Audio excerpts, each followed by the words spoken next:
pedal on the bike, not with the cars. Well, I mean, it looks like the commissaires this year, they really kicked it up a little bit. I mean, they really focusing on, like, you know, following the rules by the letter, and which I actually don't really appreciate so much, to be honest, because I mean it's 150 degrees out there, and when you want to have a bottle after 45 kilometers, but you're only allowed to have it after 50 after the start, it's like, whatever. I mean, what's going to happen, you know?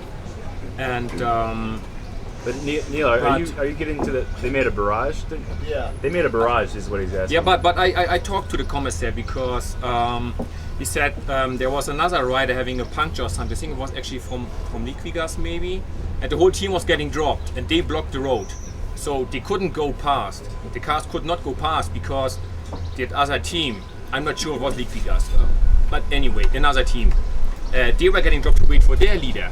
And by the way, they blocked the whole road, and since they're like this small little French country roads, nobody could pass them. So actually it was this team made the barrage, and by the time the cars could go past, it was too late. So it was a bit of a misunderstanding, I think, because we also had bad luck with Carlos in a crash with Frankie. We also had our leaders crashing, and there also nobody waited for us. I mean, that's just the Tour de France, that's just how it is. And that was just a little bad coincidence that exactly the moment Vino crashed, they also waited for their rider. They had a puncture or whatever it was.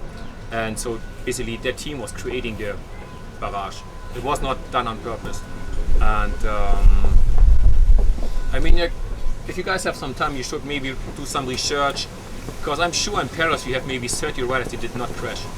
And the rest of the 150 riders in Paris, they all crashed at least once.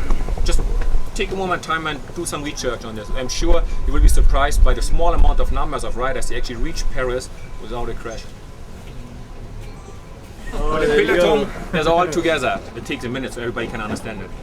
Then we have all the cars like nicely lined up behind. First car after the last rider in the peloton is the commissaire's car, okay?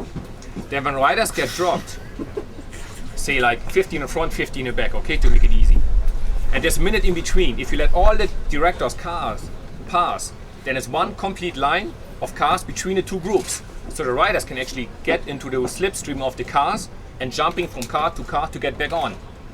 So in order to avoid that, we call that barrage.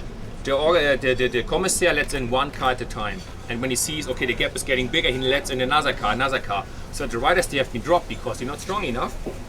They stay dropped because they're not strong enough, and not that they come back with the advantage of having the cars and the slipstream of the cars in front of them, you know. But when somebody crashes, you know, he doesn't crash on purpose because, you know, we don't crash because it's funny, okay? So he deserves to actually get a little help from the cars because he is just, you know, bleeding and hurting, and he just wants to go back to the peloton. So then they don't make this gap in between the cars. Did you guys understood that? Not really. We